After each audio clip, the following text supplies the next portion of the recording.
오늘 주신 하나님 말씀은 창세기 23장 1절에서 20절 말씀입니다.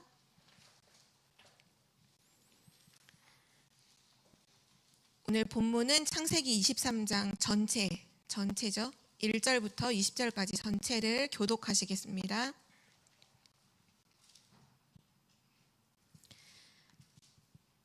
사라가 127세를 살았으니 이것이 곧 사라가 누린 횟수라.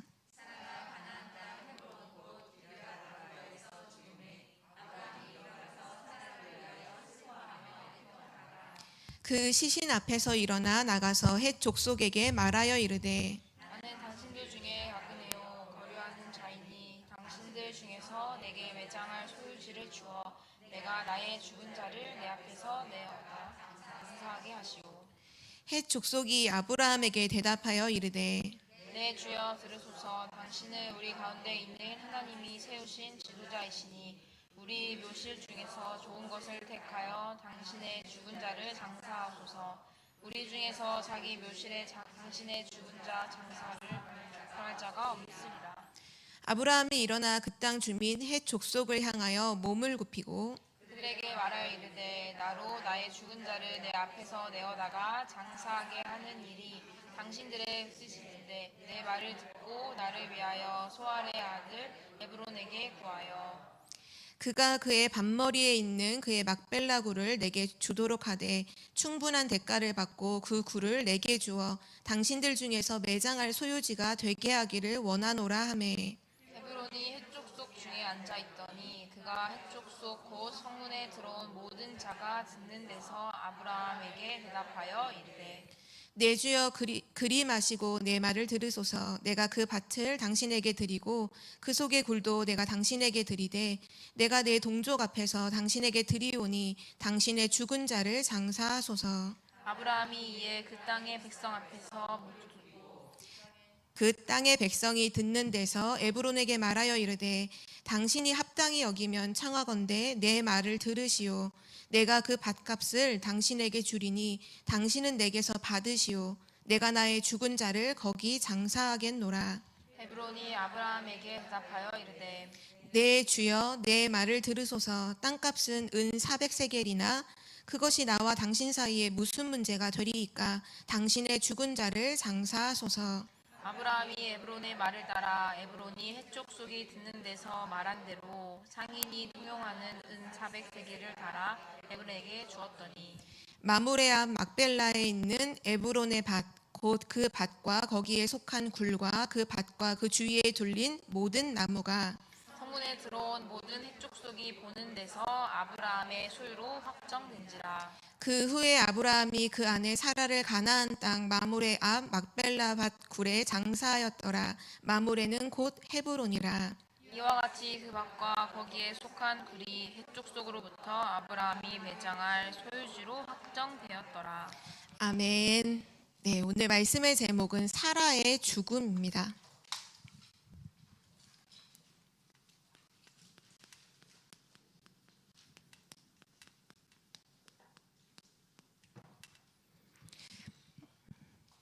우리는 전부 다 시한부 인생을 이제 살고 있죠.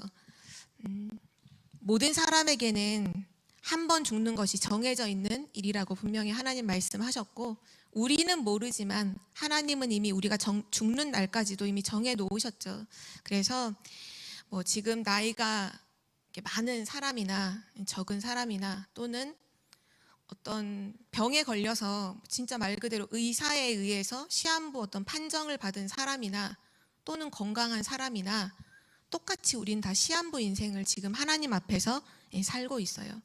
그런데 중요한 것은 구원받은 하나님의 자녀는 중요한 믿음을 가지고 살죠. 그게 뭐냐 하면 우리의 죽음은 하나님의 손에 있다는 거예요. 그러니까 우리가 살고 죽는 거 우리의 계획 속에 있는 것이 아니라 내가 사는 것도 생명도 하나님의 손에 있고 나의 죽음도 하나님의 손에 있다. 그래서 우리는 하나님의 절대 주권을 믿죠.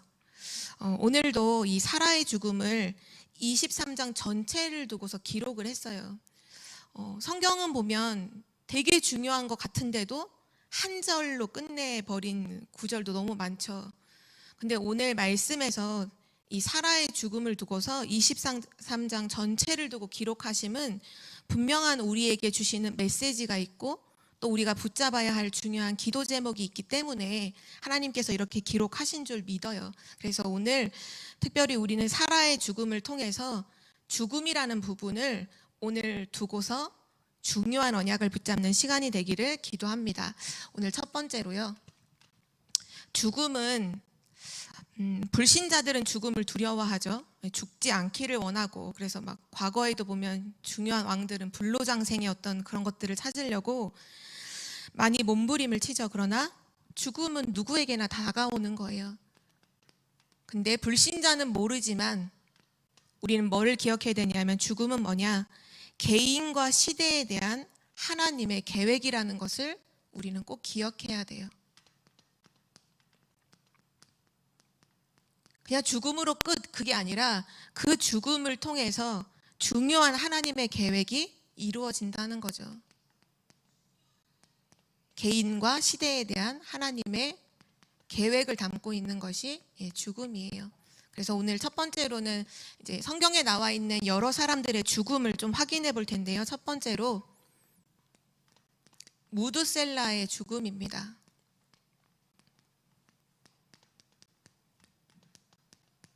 무드셀라 아시죠? 성경에서 가장 오랫동안 살았던 인물이죠. 969세까지 살았던 인물이에요. 근데 우리는 여기서 그 무드셀라의 죽음이 뭐와 관계가 있냐 하면 노아라는 중요한 인물과 아주 밀접한 관계가 있어요. 무드셀라가 죽은 해가 언제냐? 바로 노아가 100년 동안 방주를 다 지은 그때 무드셀라가 죽음을 맞이하거든요. 하나님께서 왜 무드셀라를 그때까지 살게 하셨을까요? 장수하라는 의미, 그런 의미가 아니라 노아가 방주를 짓는 그 100년 동안을 살게 하시고 방주가 다 완성되는 그 해에 하나님이 무드셀라를 불러가세요. 성경에 보면 무드셀라는 태어났을 때 누가 살아있었냐? 아담이 살아있었어요. 아담도 굉장히 오랫동안 살았는데 무드셀라가 태어났을 때 일정 기간까지 처음 태초의 인간인 아담이 살고 있었어요. 그 아담이 후손들에게 무엇을 전달을 했을까요? 당연히 창세기 3장의 그 사건과 그리고 창세기 3장 15절의 그 언약을 진짜 당연히 전달하지 않았겠어요? 그거를 전달받았던, 정말 너무나 생생하게 전달받았던 사람이 무드셀라예요. 그 무드셀라가 이제 누구에게 그걸 전달해야 되냐 하면 노아라는 사람인 거예요. 왜냐, 하나님이 선택하신 사람이잖아요. 그 노아가 100년 동안 배를 만들 때 주변에 있는 모든 사람들이 전부 다 비난했어요. 불신자 네피림 시대에 있는 모든 사람들이 노아를 미쳤다고 했어요. 우리는 아침에 집을 나설 때 뒤통수에 대고 우리 가족이 하는 말 한마디도 하루 종일 신경이 쓰여서 하루 종일 거기에 잡힐 때가 있잖아요. 사람은 무슨 말을 듣느냐가 참 중요해요. 근데 이 노아가 주변에 있는 모든 사람들이 만날 때마다 미쳤다는 거예요. 미쳤다. 무슨 비가 오냐? 무슨 방주를 만드냐? 그것도 왜 산 위에다 만드냐? 계속 불신앙의 말을 퍼불지라도 노아가 어떻게 한 번도 흔들리지 않고 100년을 지속할 수 있었느냐? 이유가 무드셀라인 거예요. 무드셀라가 옆에서 너무나 든든하게 딱 서서 하나님의 언약을 계속 전달해 주었던 거죠. 그리고 나서 노아는 방주를 완성하고 무드셀라는 하나님의 부르심을 받아요. 그의 죽음에는 중요한 하나님의 계획이 있었던 거죠. 또 성경은 누구의 죽음을 기록하고 있냐 하면 그 아담의 자녀 중에 아벨의 죽음을 또 기록하고 있어요. 자기 형에게 어떻게 보면 죽임을 당하죠.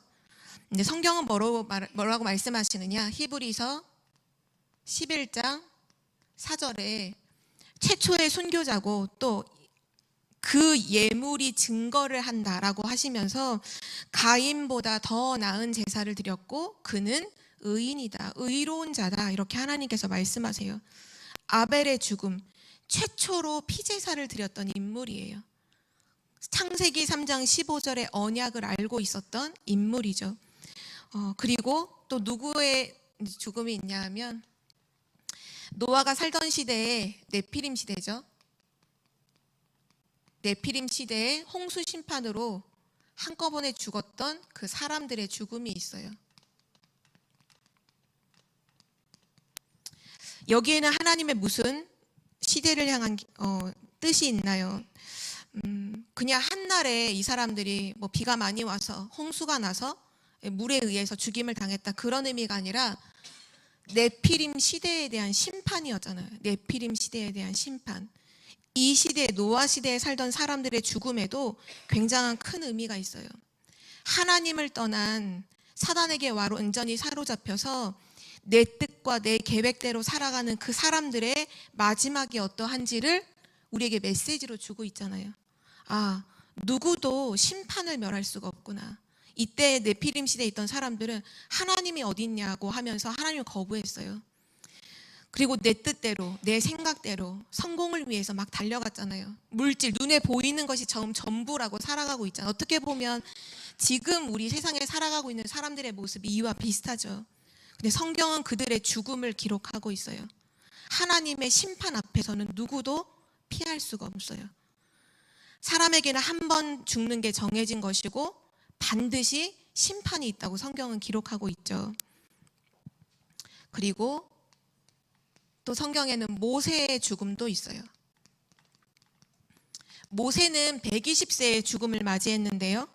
가나안 땅에 들어가지 못하고 가나안 땅을 바라보면서 비스가 산에서 이제 하나님께 부르심을 받아요.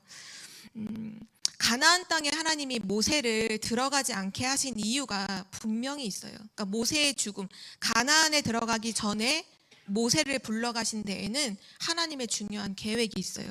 그게 뭐냐 하면, 만약에 모세가 살아서 이스라엘 백성들을 지도해서 가나안 땅에 들어갔다면 모세는 그 사람들에게 굉장히 우상화가 되었을 거예요. 하나님이 가장 싫어하는 게 우상이잖아요. 우상. 그런데 모세가 만약에 그 모든 출애굽의 역사와 광야의 모든 환난과 어려움들을 다 이겨내고 결국 가나안 입성하는데 모세가 데리고 들어갔다. 최고의 지도자다, 막 추앙을 받으면서 우상화되었을 거예요. 그래서 하나님은 하나님을 잊어버리고 틀린 것 할까봐 모세를 가나안을 바라보는 비스가 산에서 데려가세요. 무슨 하나님을 믿었겠죠. 모세가 가나안 들어간다고 해서 뭐 모세를 무슨 우상으로 섬겼을까요? 이렇게 생각하시는 분이 있을까봐 성경의 증거를 대는데요. 이스라엘 백성들이 광야길을 걸어갈 때 하나님에 대해서 막 대적하는 이런 일 때문에 불뱀에 물린 사건이 있죠. 다들 기억하시죠? 그때 하나님께서 그들을 살리시는 방법이 이렇게 높다란 장대에다가 구리로 뱀을 모양을 만들어서 장대에 높이 들리게 해라. 그리고 나서 누구든지 병든 자는 그것을 쳐다보면 살아나게 될 거다. 많은 사람들이 불신앙했어요. 무슨 그걸 본다고 살아나겠어? 불신앙했던 사람들은 다 죽었어요. 그런데 그것을 본 사람들은 전부 다 살았거든요. 근데 성경에 뭐라고 나오냐면 히스기야는 이 지금 모세가 가나안 들어가고 나서도 엄청 오래 후의 사람이에요. 히스기야가 왕이 됐을 때 히스기야가 첫 번째 했던 게 뭐냐면 자기 아버지가 세웠던 우상들을 전부 다 정리하고 다 파괴하는 일을 했거든요.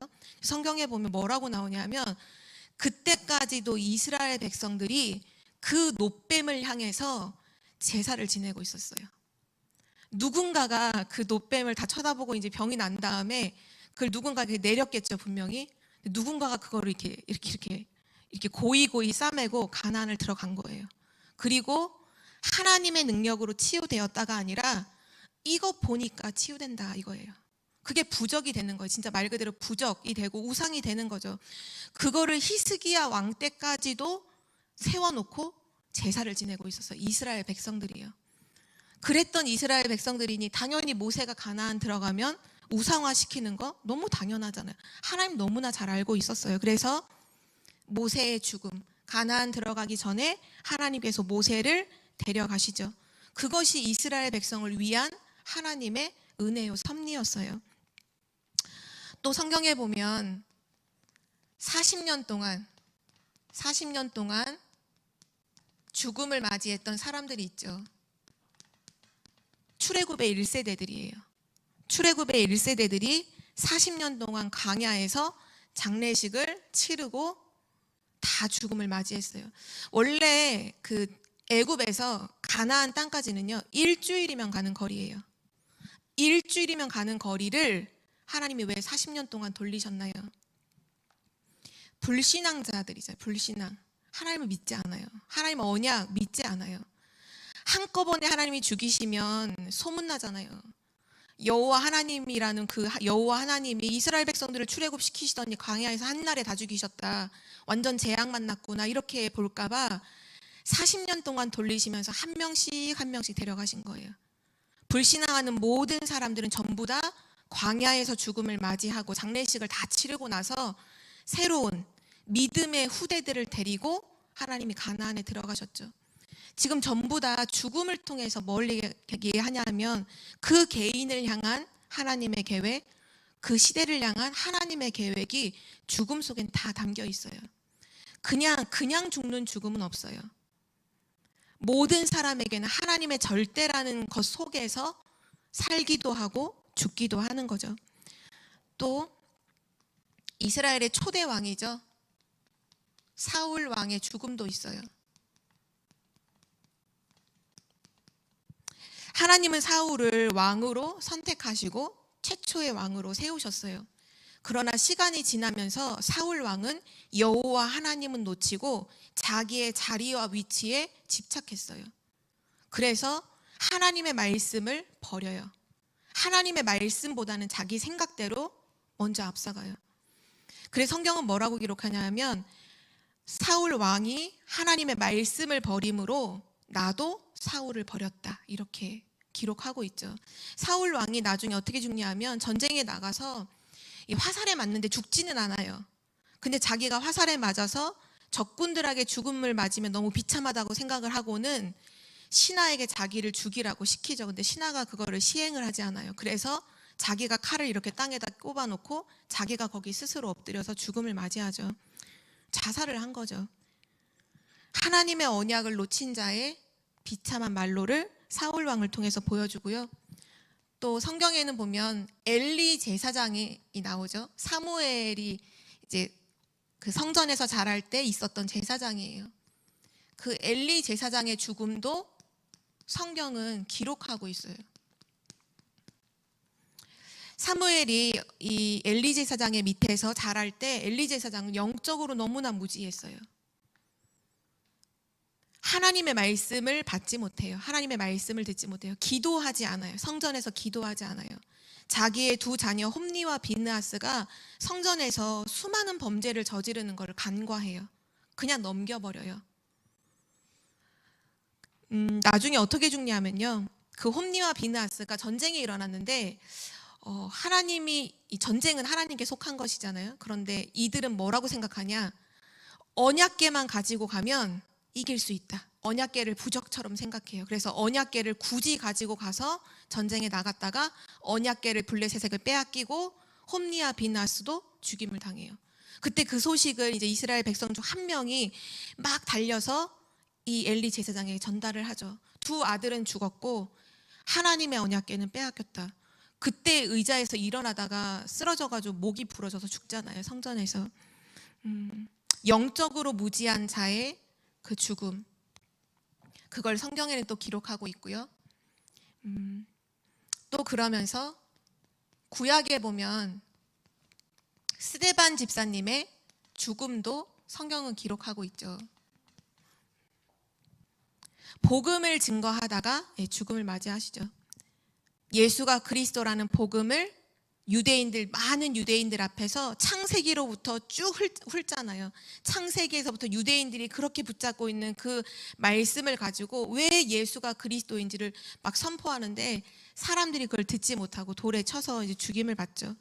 그러나 스데반의 죽음은 그냥 죽음이 아니었어요. 사도행전 1장 8절의 언약의 성취가 이루어져요. 사도행전 1장 8절에 보면 예루살렘과 온 유대와 사마리아와 땅끝까지 이르러 내 증인이 되리라는 언약을 주시죠. 그런데 이스라엘 그 복음 가지고 있는 초대교회가 흩어지지 않는 거예요. 예루살렘을 떠나지 않아요. 예루살렘과 유대와 사마리아와 그 다음으로 계속 가야 되는데, 흩어져야 되는데 흩어지지 않아요. 근데 스데반이 죽음을 맞이한 그날에, 바로 그날에 사도행전 8장 1절에 보면 뭐라고 나오냐면, 그날에 초대교회 그 사람들이 유대와 사마리아 모든 땅으로 흩어지니라. 스데반 집사님의 죽음으로 말미암아 사도행전 1장 8절의 언약의 성취가, 말씀 성취가 이루어져요. 성경에는 그냥 죽음은 없어요. 모든 사람이 전부 다 하나님의 언약 속에서 또는 하나님의 언약 밖에서 하나님의 뜻을 이루거나 또는 저주와 재앙 속에 죽음을 맞이하죠. 오늘 우리가 보는 사라의 죽음도 우리에게 중요한 메시지를 전달하고 있습니다.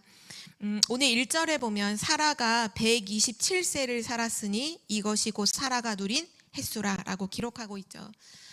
사라가 90세, 91세에 이제 이삭을 낳아요. 그럼 지금 사라가 죽을 때 이삭의 나이는 한 37, 38. 이삭에게 언약을 다 전달을 하고 이삭은 40살에 이제 결혼을 하거든요. 리브가라는 여자랑 결혼하는데요. 결혼하기 이제 바로 직전에 죽음을 맞이하게 된 거예요.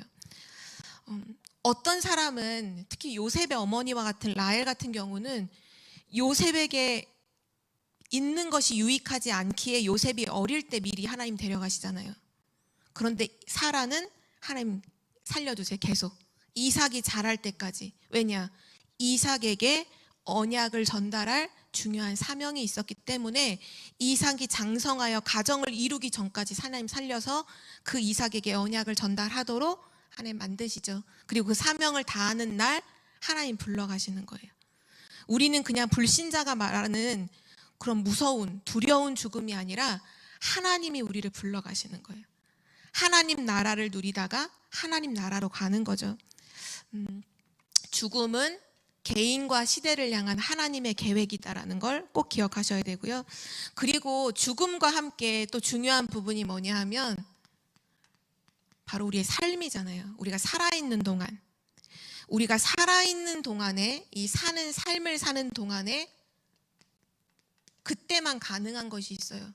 죽으면 할 수 없는, 살아있는 동안에만 가능한 것, 그것이 4가지가 있는데요. 첫 번째가 뭐냐면요,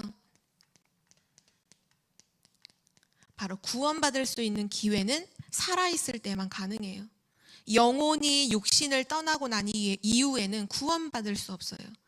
영혼이 육신 가운데 있을 때, 살아있을 동안에만 구원받을 수 있는 기회가 있죠. 또 살아있는 동안에만 가능한 것이 뭐냐? 하나님의 축복을 받을 기회도 살아있는 동안에 가능해요. 성경에 보면 하나님의 축복을 평생 누리는 사람들이 있어요. 또 하나님의 축복을 처음에는 받았다가 그 모든 축복을 다 빼앗기는 사람도 있어요. 또는 처음부터 하나님의 축복이 없이 살아가는 사람도 있어요. 중요한 건 뭐냐? 하나님의 축복도 살아있는 동안에만 받을 수 있다는 사실이죠. 그리고 반드시 죽음 이후에는 하나님께 상급이 있다 하잖아요. 근데 그 상급도 언제 결정이 되느냐? 살아있는 동안에 전도자의 삶을 산 그 사람에게 하나님이 상급을 준비하시죠. 살아있는 동안에 내가 어떤 삶을 그러니까 그 불신자들이 뭔가 잘 살아야 된다 이 의미가 아니라 전도자의 상급이 있는 거예요. 이 복음을 살아있는 동안 복음을 증거했을 때 그것들이 실제 상급으로 살아있는 동안에만 기회가 된다는 거고요. 또 한 가지 마지막 더 한다면 전도도 살아있는 동안에만 할 수 있어요. 부자와 나사로라는 그 누가복음에 보면 성경에 말씀이 나오죠. 그때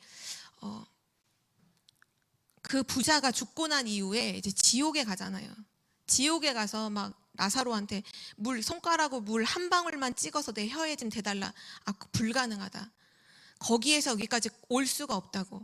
그러면서 하나님께 이렇게 여호와 하나님께 이런 말을 하잖아요.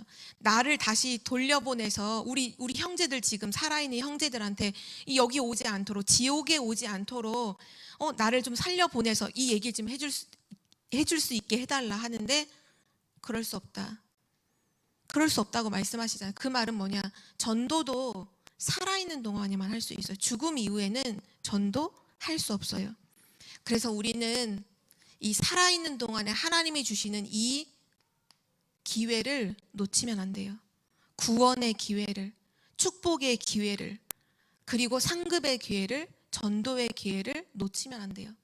이 축복은 은혜라고도 할 수 있죠. 성경에 보면 말씀을 지금이 바로 은혜 받을 만한 때다. 하나님의 은혜를 받는 그 기회를요 놓치면 안 돼요. 죽음 이후에는 없어요. 살아있는 동안에 매일 날마다 구원의 기회를, 은혜 받을 그 기회를, 그리고 전도자의 삶을 사는 그 기회를, 실제 전도하는 그 기회를 우리는 놓치지 말아야겠습니다. 오늘 세 번째로요. 특별히 이제 오늘 사라의 죽음인데요. 이 오늘 내용을 쭉 읽어보면 아시겠지만 죽음 이후에 이제 아브라함이 이 사라를 장례할 수 있는 곳을, 이 땅을 이제 찾죠. 그래서 이제 막벨라, 헤브론이라고 하는 곳에 있는 막벨라 굴에 장사를 치르려고 하는데 그 땅은 지금 아브라함의 땅이 아니라 이미 해쪽 속에 살고 있는 지역이니까 그 사람들이 얘기하는 거예요. 이 땅을 내게 팔아서 이 죽은 자를 장사하게 하라. 그랬더니 해쪽 속이 뭐라고 말하냐면 6절에 보면 그 아브라함이 얼마나 그 지역에서 존경받고 이렇게 높임을 받고 있는지가 기록되어 있죠. 내 주여 이렇게 말해요. 해쪽 속의 사람들이 아브라함을 두고서 이방인으로, 타지인으로 생각하지 않고 내 주여 들으소서. 당신은 우리 가운데 있는 하나님이 세우신 지도자다. 당신은 지금 우리의 지도자다. 하나님이 세운 우리 이 땅의 지도자다. 당신이 원하는 곳 어디든지 다 사용해도 된다. 뭐 돈 낼 거 없이 다 사용해도 된다. 그런데 계속 그 부분을 아니다. 내가 이 땅을 그냥 쓸 수 없고 돈을 지불하겠다. 아니다. 괜찮다. 이걸 계속하는 게 오늘 전체 본문의 내용이거든요. 오늘 이 사라의 장례식을 두고서 되게 상세하게 오늘 기록했죠. 이 땅을 뭐 사고 여기서 그냥 사용해도 된다. 아니다. 내가 이 값을 치러야겠다. 이런 부분들을 쭉 하는데요. 결국은 이 가나안 땅 헤브론 지역에 막벨라 굴에 이제 장례를 치르게 되는데요. 이 땅을 그냥 사용하지 않아요. 아브라함이 결국은 그 땅을 은 400세겔에 구입을 해서 값을 치르고 그리고 나서 장사를 지내요. 나중에 이후에 창세기를 쭉 보면 나오겠지만 아브라함이 죽었을 때도 여기 헤브론에 장사를 지내고 이삭도 헤브론에 장사를 지내고 야곱도 헤브론에 장사를 지내요. 요셉은 애굽에서 죽음을 맞이하죠. 근데 애굽에서 죽을 때 유언하잖아요. 반드시 하나님이 우리를 다시 가나안으로 이끄실 것이다. 그래서 내 유고를 가지고 가나안으로 가라. 그렇게 유언을 하죠. 이 땅을 지금 돈을 지불하고 하는 이 부분이 왜 이렇게 중요하냐면요. 하나님께서 약속하신 가나안 땅, 이 약속의 땅이라는 것을 증거로 남기는 거예요. 값을 치름으로 이것이 하나님이 우리에게 주신 땅이라는 것을, 나의 소유라는 것을 값을 치러서 완전히 증거로 남기는 바로 그 부분이에요. 왜 그렇게 할까요? 후손에게 증거로 남기기 위해서예요. 이 땅은 가나안 해쪽 속에 사는 땅이기, 원래는 그런 땅이었지만 하나님이 우리에게 주신 땅이고 또 그 값을 치러서 이제는 우리의 땅이다. 메시아가 오실 우리의 땅이다.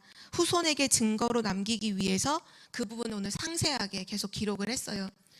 그러면서 중요한 부분이 오늘 좀 확인하게 되는 게 뭐냐면 이 매장지, 막벨라 굴을 매장지를 사서 이 매장지를 굉장히 크고 아름답게 이게 꾸미거든요. 그래서 거기에 장례를 치르죠.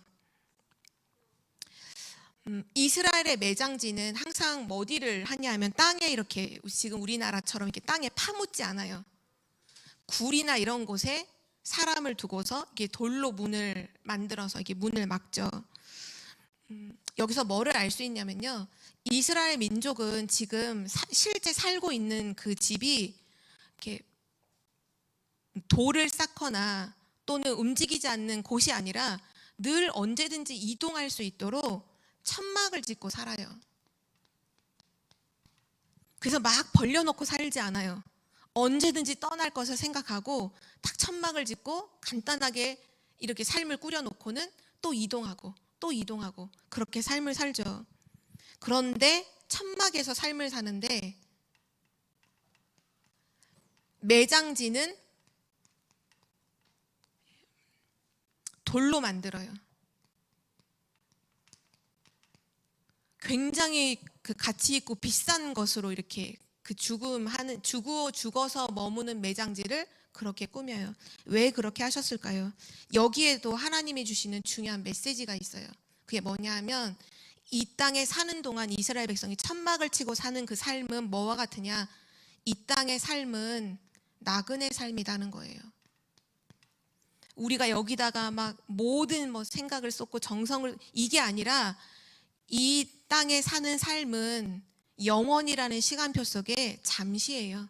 나그네 삶이다. 그런데 뭐가 있느냐? 우리의 내세는 엄청난 소망이 있다는 거. 내세에 대한 큰 소망이 있음을 하나님께서 이때부터 이스라엘 백성들에게 심어주신 거예요. 실제 그 죽음의 매장지를 돌 있는 곳에 할 수 있도록 함으로 드러나진 않지만 계속 뭐를 심어주시느냐. 이 땅은 나그네 인생이야. 죽으면 반드시 내세가 있는데 큰 소망을 가지고 있어야 돼. 거기에 대한 메시지를 계속 심어주셨던 거죠. 그래서 오늘 마지막 5번째 질문으로 오늘 말씀을 하고 계시는데요. 되게 중요한 질문인 것 같아요. 어떻게 죽을 것인가?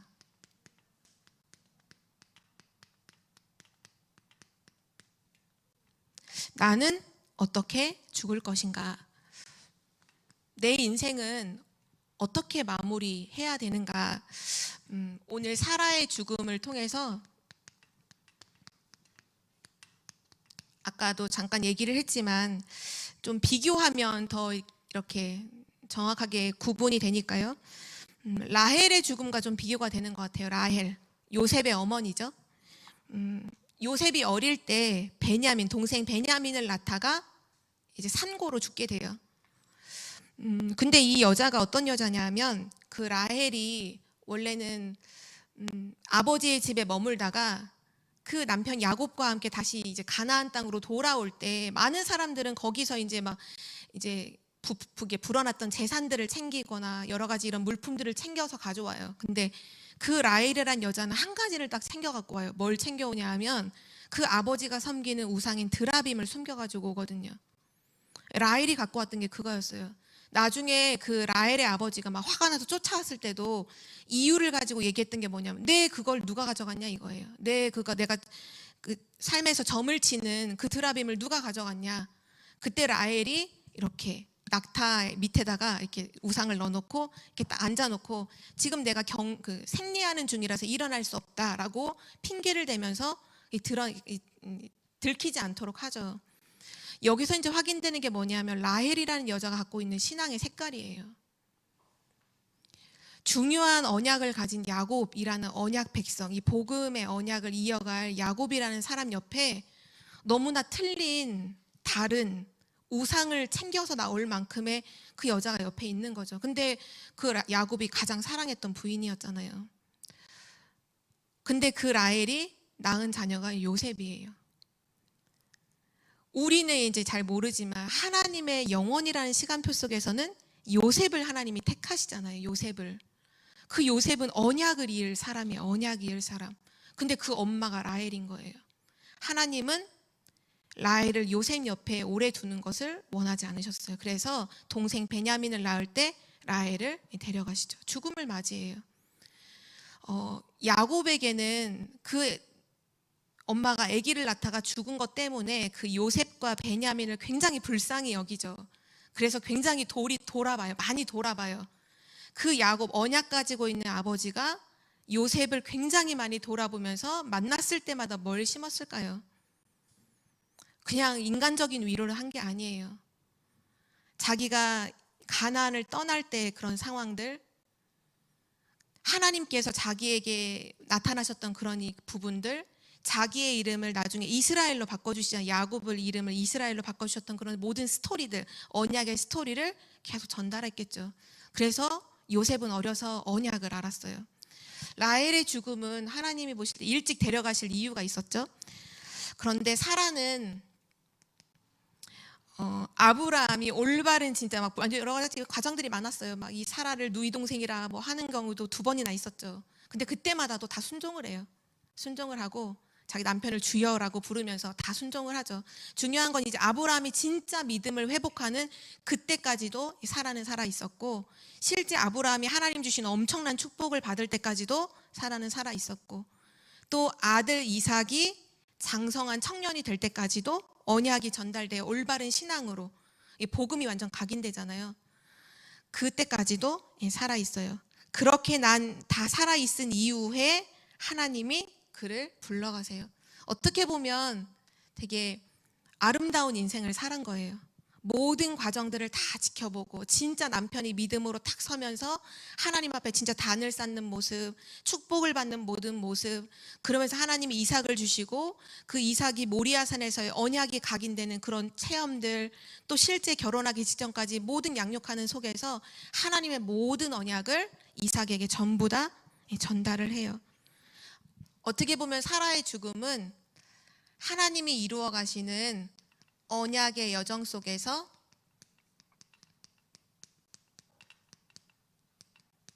귀하게 쓰임받은 삶이었어요. 하나님 앞에 귀하게 쓰임받다가 그리고 죽음을 맞이하게 되죠. 또 성경에는 중요한 사람이 있는데요.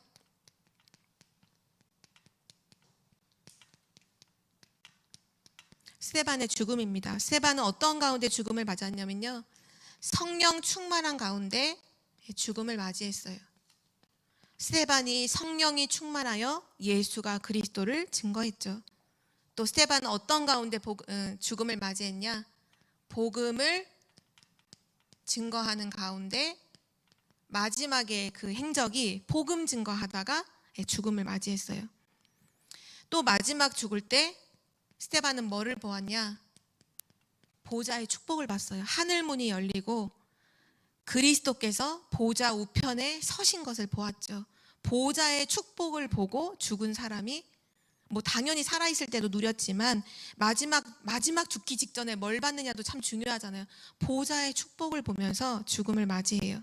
그리고 맨 마지막에 끝에 뭐 하냐 하면 자기를 돌로 치는 죄인들을 위해서 기도하면서 죽음을 맞이해요.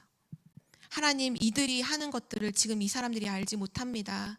이들의 죄를 저들에게 옮기지 마옵소서. 끝까지 불신자를 두고 기도하는 가운데 숨이 이제 멈추죠. 한마디로 말하면 전도자의 죽음이에요.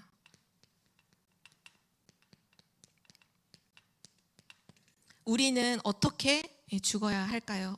어떻게 죽을 것인가? 이건 누가 이렇게 가르쳐 주는 게 아니잖아요. 오늘 하나님 앞에서 우리가 질문해야 되는 거예요. 나는 어떻게 죽을 것인가?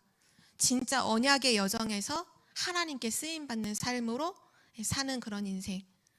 또 전도자로 살다가 전도자로 죽음을 맞이하는 그런 인생. 그래서 오늘 결론은 한 가지인데요.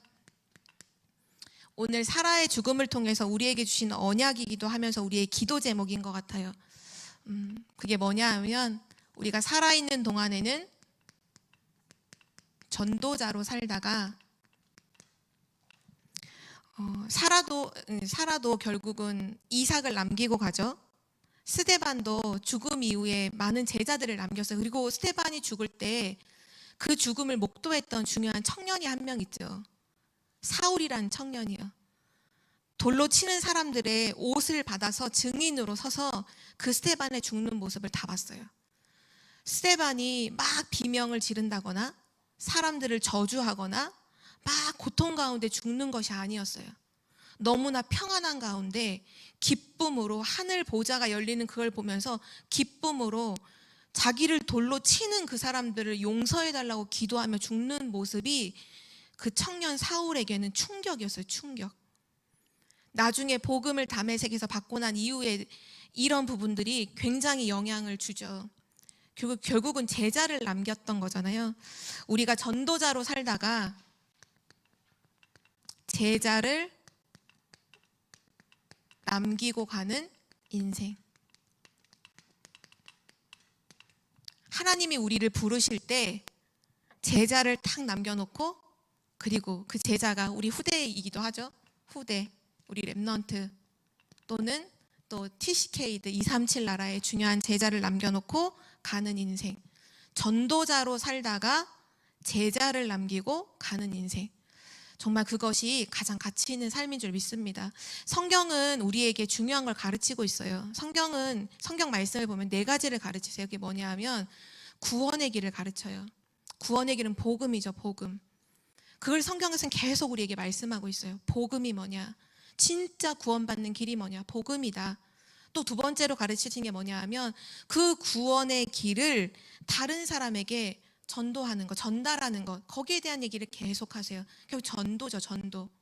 그리고 또 세 번째는 뭐를 계속 말씀하시느냐? 이제 구원받은 하나님 자녀가 어떤 상황에 처하든지 어떤 곳에 있든지 하나님을 누릴 수 있는 것이 무엇이냐? 기도죠, 기도. 그거를 계속 말씀하세요. 그리고 나서 마지막에 말씀하시는 게 뭐냐 하면 모든 민족으로 제자를 삼아라. 실제 복음을 알고 전도를 누리며 기도의 비밀을 누리는 그걸 깨달은 제자를 일으켜 세우고 가라는 거예요. 그걸 남기고 가라는 거예요.